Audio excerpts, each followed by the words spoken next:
We were with Hazoor on his arrival to UK, to London. Oh yes, yes. That was broken somewhere. When was it broken? After the phone call from Pakistan. You see, I have been sorting it out. There was some confusion about it because the telephone call was not after, in the morning, but it was in the preceding night. So I discussed this with Aftab Sahib, and I have told him to consult his papers to let me know exactly what the time was when he received the call. Because the first impression I remember, in which I mentioned during my first address here, is the right one. Find out from there. And after thinking about for a while, I remember that I told them the telephone call received by the ambassador here was around 3:30 in the morning London time. You see? No, 3:30 in the morning Pakistan time. Right?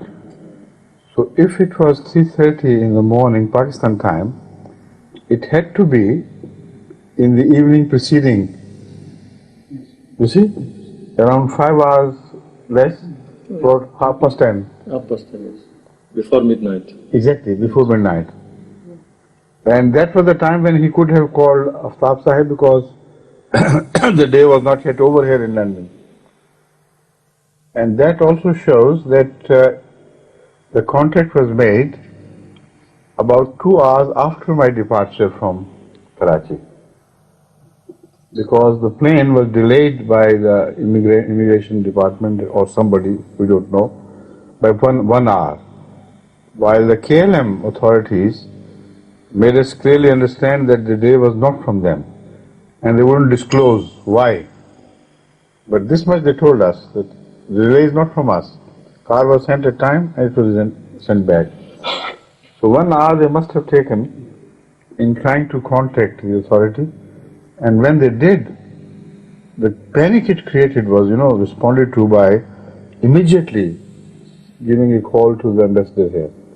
Now these are yet, facts which have to be sorted out and finally ascertained regarding the time, etc. But in brief, this is what I tell you. Later on I thought, I pressed my memory to sort it out, and then I remembered, yes, in the final from the first speech, whatever I said during my first address was exactly right. سيد أفطاب خان وهو أمير الجماعة في بريطانيا. Not at that time. لم يكن في ذلك الوقت. Just an ex-ambassador of Pakistan, ex-civil serviceman. So that is how he was known to the ambassador here. Now, this was a great shock, both to the government of Pakistan and to the mullahs in particular, because we have discovered many things from then till now, which indicated positive signs of conspiracy between government and the mullahs. Of that I have spoken already. Now I'll tell you things which happened afterwards in panic. First of all, the reaction of the Chief of Intelligence Bureau, that he doesn't wait till the next morning, he immediately calls the ambassador and wants him to find out. And he told him to go straight away to Zurich, not Zurich, Geneva, and find out. Now, why was such panic? If I had left ordinarily, what was the problem? Secondly, it's very important to note that immediately an inquiry was launched as to how on earth could Mirza Tahir escape. They said escape, despite the specific orders from General Zia that he should not be permitted to leave the country. Now this revealed some very interesting facts, and throughout you see the hands of Allah so clearly working that even only the blind cannot see, the rest should know, understand what was happening. During the Hijrah, if it is blessed by Allah, these things happen. Eyes are blinded, people's minds are befogged, ordinary, simple things are ignored, and that is how it always takes place. So it so happened, very interestingly, that in 1983, my passport had run out. So I went to, a year after my being Khalifa, and I went to the passport officer for renewal, and he asked me to wait for a few days, and then he renewed it and handed it over to me. Now, at that time I had no idea as to the problems he would face because of this. But after I left, immediately he was plagued by the visits of various intelligence agencies. Why did you have this passport made? Why shouldn't you be removed from office for this blunder? So he said, he was an ordinary citizen of Pakistan, he had been issued a passport. On the strength of that, I didn't make any mistake, didn't violate any law of the land. Why are you asking me? He said, didn't you know that he was prohibited from leaving the country? So if he were prohibited, why did you issue a passport? So then he remembered, he said, look here, I remember a letter being issued to me prior to the event of his issuing the passport to me. And early 1983, the letter was signed by Zia himself. It was taken, the matter was taken so seriously that to his memory, we found out from him, the letter was signed by General Zia himself, and it said, Mirza Tahir Ahmad, Mirza Nasir Ahmad, the fourth head of the Ahmadiyya community, is not permitted to leave the country from any borders, by any means. Just a short, crisp order and signed. Now, I'm not sure whether it was signed by him or on his behalf by the officer, but the order, according to him, was conveyed and dictated by Zia himself. Now, because he made this mistake of giving the wrong name to the fourth caliph, nobody dared to change it. You see? So the inquiry was never made as to who made this stupid mistake, because Zia was still alive, who dared to challenge him. So it emanated from him. This view was further supported by a very highly placed Pakistani officer in the central government, who told a friend in Karachi exactly the same thing. He said, you know what happened was that Zia dictated the order, and because he was used to relating with Hadhrat Mirza Nasir Ahmad, my predecessor, so his name came automatically to him. And the stenographer wrote exactly as he dictated. He was the king, he was a demigod of the period. So this was what started all the problems. Alhamdulillah. For them. How fascinating. But there's more to it.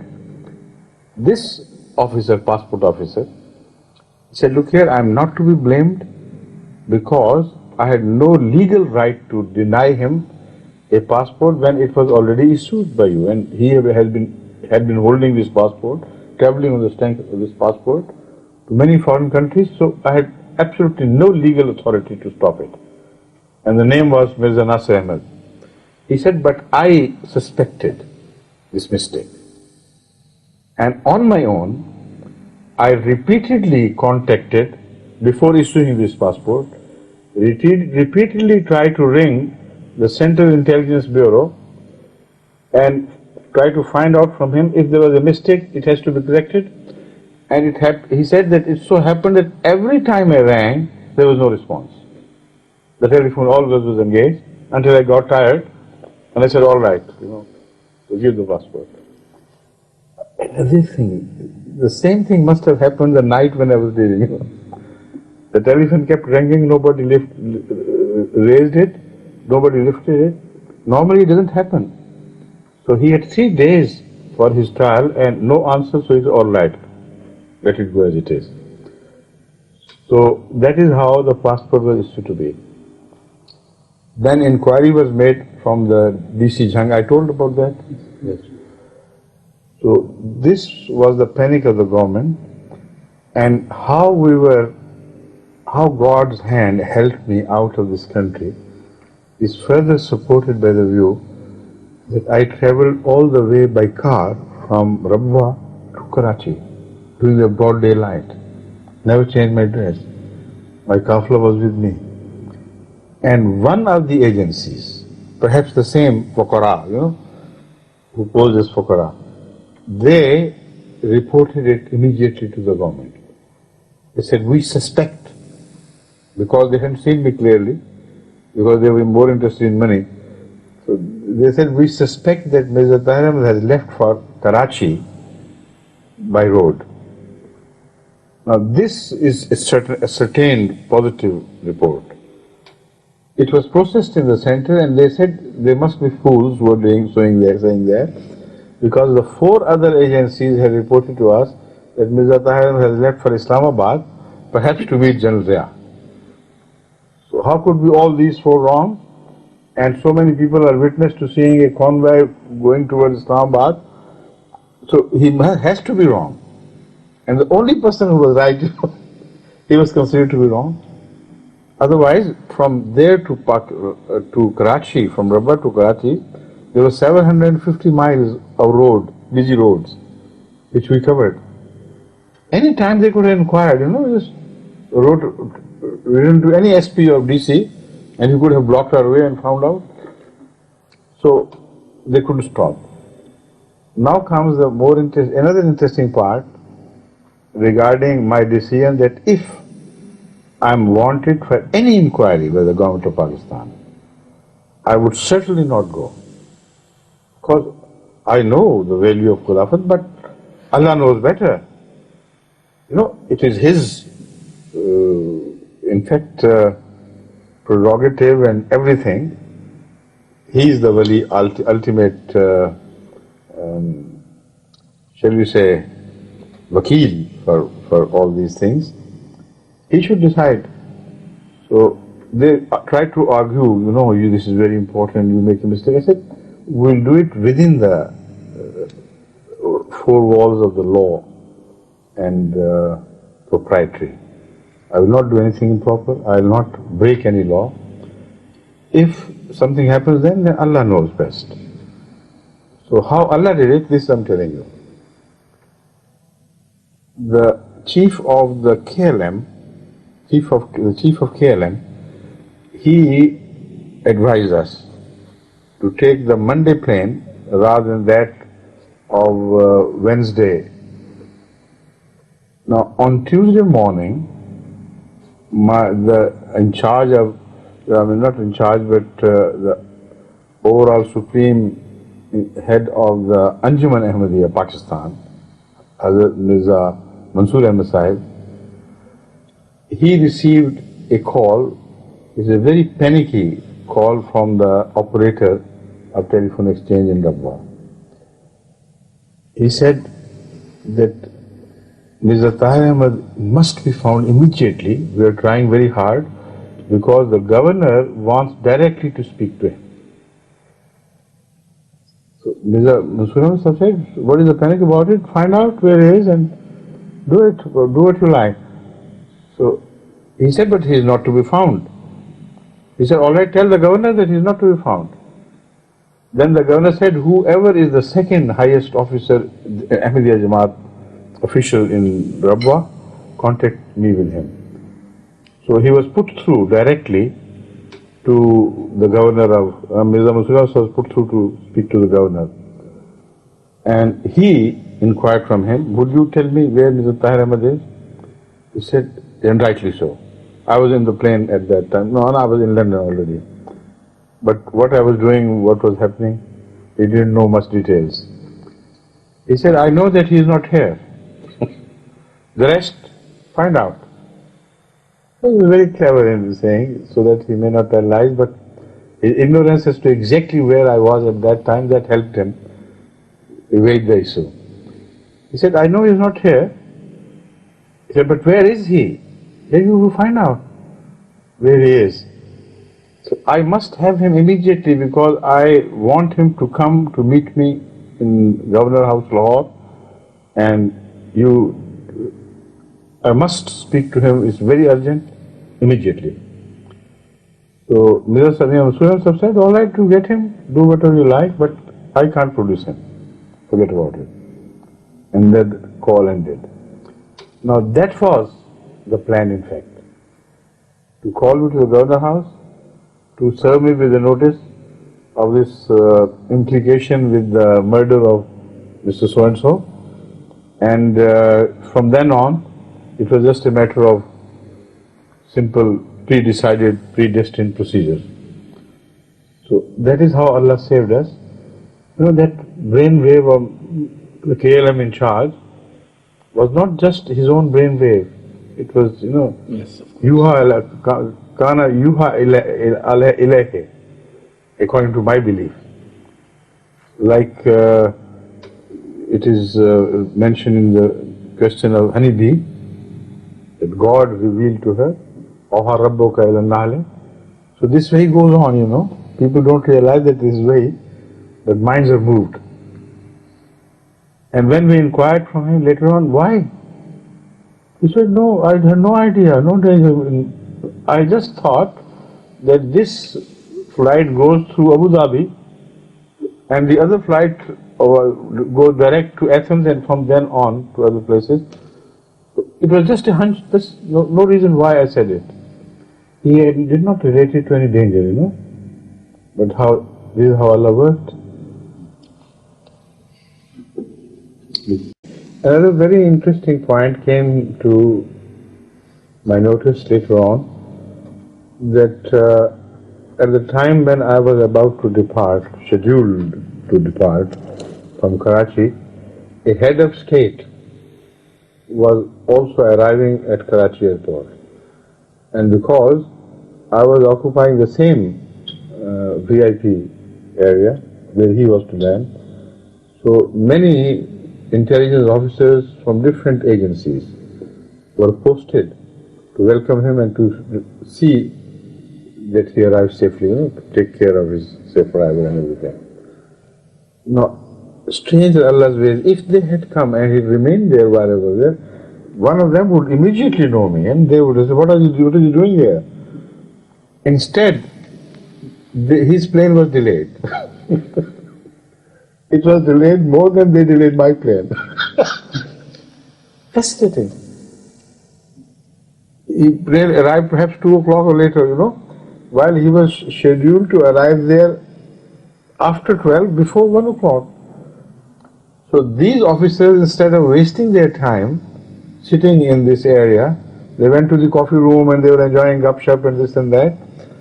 So when my plane was leaving, one of our party noticed some military and police officers, big officers, rushing to that area. So he suspected that perhaps they had got wind of my departure and that is why this mad rush. So he inquired what is happening. So he was told that, this story he was told, the plane is now about to arrive and we are going to take up our positions and see that everything is in order. But the timing made by Allah is so perfect, you know. And still people don't see the hand of God in this. I'm surprised. Now, 2 things which I mentioned I think earlier as well, the reaction of Zia himself and the reaction of the mullahs. This reaction, I showed you the papers, was well organized and consolidated reaction.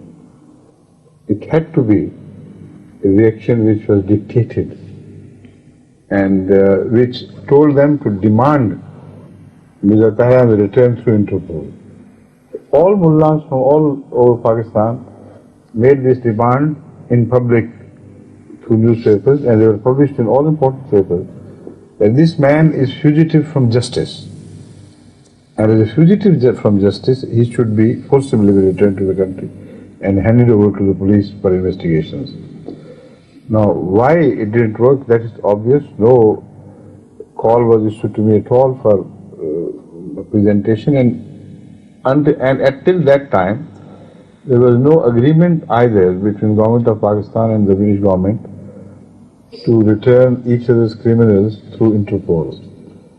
So first of all, they had to prove definitely that there was definitely a fugitive from justice, which of course they had no ground at all to stand on, and there was no proof whatsoever. But otherwise also, this agreement between government of Pakistan and England has only been reached last year or the year before, very recently, within a year or two. So at that time, the British government was not bound to return even a murderer, if it were a murderer. So all these were, factors which helped me, because Mullah Aslam Qureshi was yet in hiding. So the British government could genuinely believe that perhaps he is running away for his life because he is a murderer of that Mullah. So there was every danger out there being duped into believing this. That's what I'm saying, that with the grace of Allah, because there was no Interpol agreement between Pakistan and the British, they couldn't do it anyway. But an effort was made. An effort was certainly made, because throughout it was the Foreign Office which was strongly advising the Home Office not to give me permit to stay here. And the matter was taken so seriously that the then Foreign Minister, Geoffrey Howe I think it was, he wrote personal letters in his own hands to Leon Britton, who was the Home Minister at that time, to demand that my application for giving me permission to stay here as the Minister of Religion must be rejected and he should be sent back. But Allah knows best. No recommendation. We didn't even know that. It is all these things we learned later on from some person who was working at a high level in these departments. He happened to be a friend of Ahmadis, so he told them, "Look here, do you know what was happening?" They said, "No, we have no idea." He said, "I'm telling you, this is exactly what happened," because he was dealing with those files. So if there is any breach of contract, it is his, not ours. But he conveyed the matter to a friend of his, and he passed on everything to me. And I was surprised how Allah took care, because ordinarily it is not for the Home Office to reject a strong advice of the Foreign Office regarding a foreign visitor. It doesn't happen. Yes. And Leon Britton was so positive and strong about it that in the end he said, if you say this is against the British practice, against the British tradition, I remind you that I, as a minister, Home Minister or Secretary, Home Secretary, have a prerogative, an exceptional right through that clause to overrule these objections, and using this special authority I can permit anybody to come here and stay in this country. So I am going to utilize that exceptional right. Then the matter came to an end. This is another one. Because why you should do this? Why? MashaAllah. We never dreamed of such things happening. And he didn't know Ahmadiyya at all. This man, even today if you find, he doesn't know much about Ahmadiyya. But God gave him strength to take up this line, and he stood firm to this. Now, why did I mention this contract by, what do you say? Huh? This, the contract between the two governments on Interpol is a matter of choice of the governments. It's not a universal thing. Why it was important that it had not yet been signed? Because if the Foreign Minister had quoted this, then the Home Minister had no authority to defy that. Then he would have to succumb, he would certainly succumb to their demand. So that is why he beat about the bush but couldn't say anything about it, because the Home Office could say, no, there is no such law, even if he is a criminal, that sort of thing. So what they did, they took a different line. In one of the arguments, they raised many points in fact. They said, look here, don't you realize that Mirza Tahir Ahmad from your soil, the British soil, will abuse Pakistan and criticize Pakistan openly. And this will drag us into a very embarrassing position, because it is the Foreign Office which has to face the music. And they will keep on protesting to us, look here, there is somebody sitting on your soil and openly criticizing the government of Pakistan. Why are you nurturing him? Why are you providing him canopy to do whatever he likes? This was the, essence of what the argument was about. I mean, the wording had to be different, but this is what it meant. So when this was conveyed to the Home Minister, he said, we have been watching. And so far, in none of his sermons, Mirza Tahir Ahmad said a single word against government of Pakistan by reflection or directly. It so happened, with the grace of Allah, that I hadn't said anything.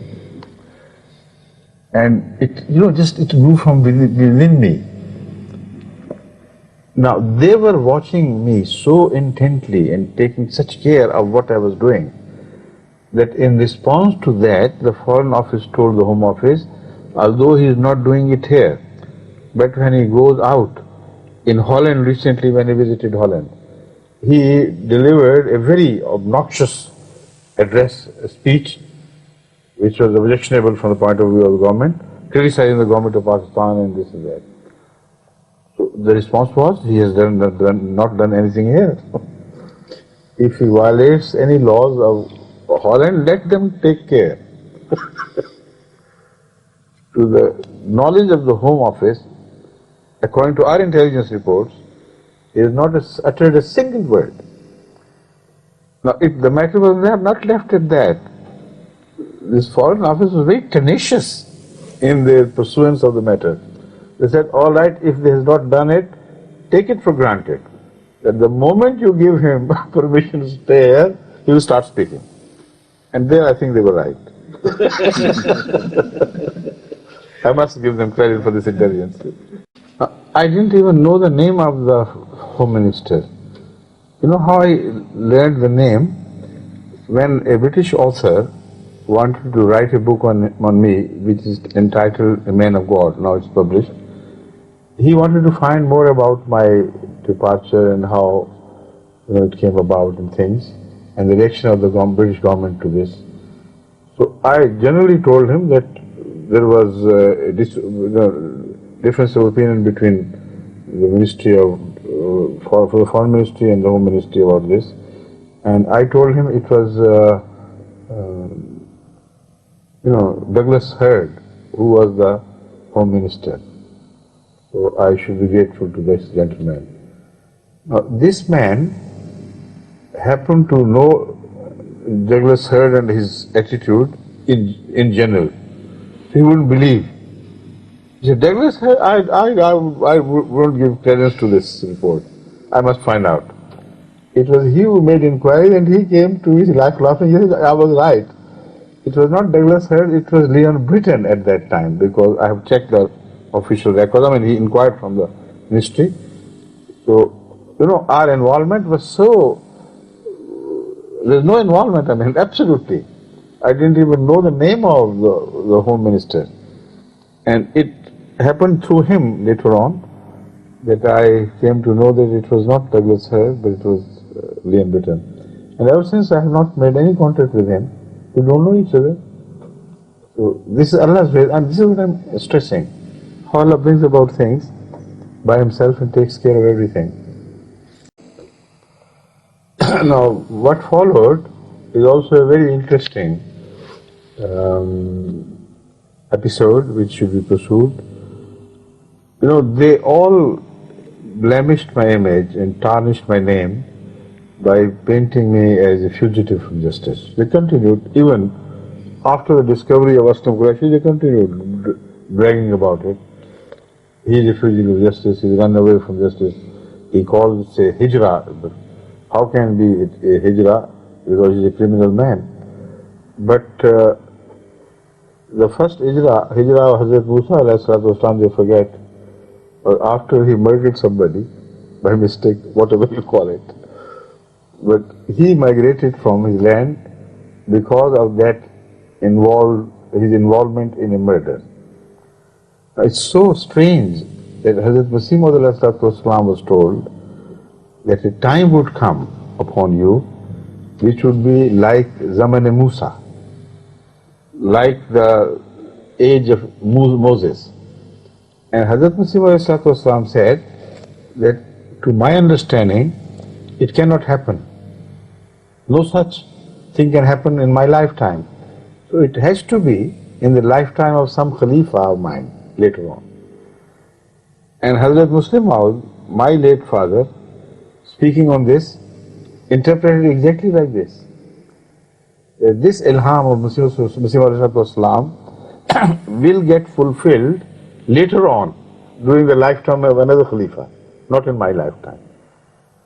So when they started talking about murder and run away, then my attention was drawn to it, and some others started writing to me, other Ahmadis.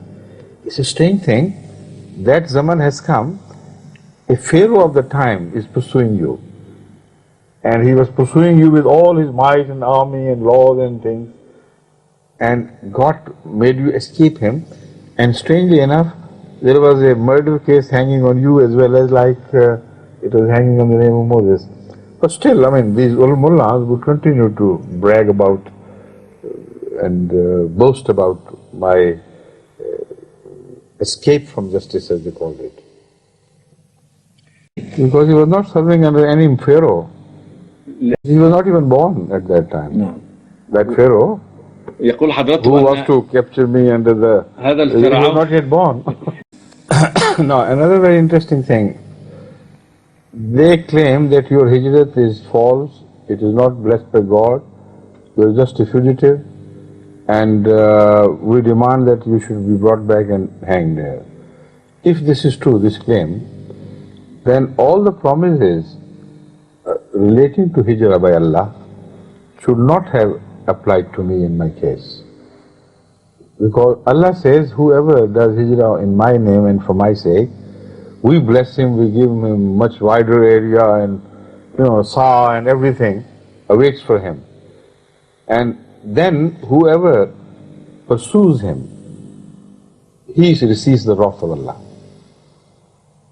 This is an established sunnah of Allah from the study of the Holy Quran.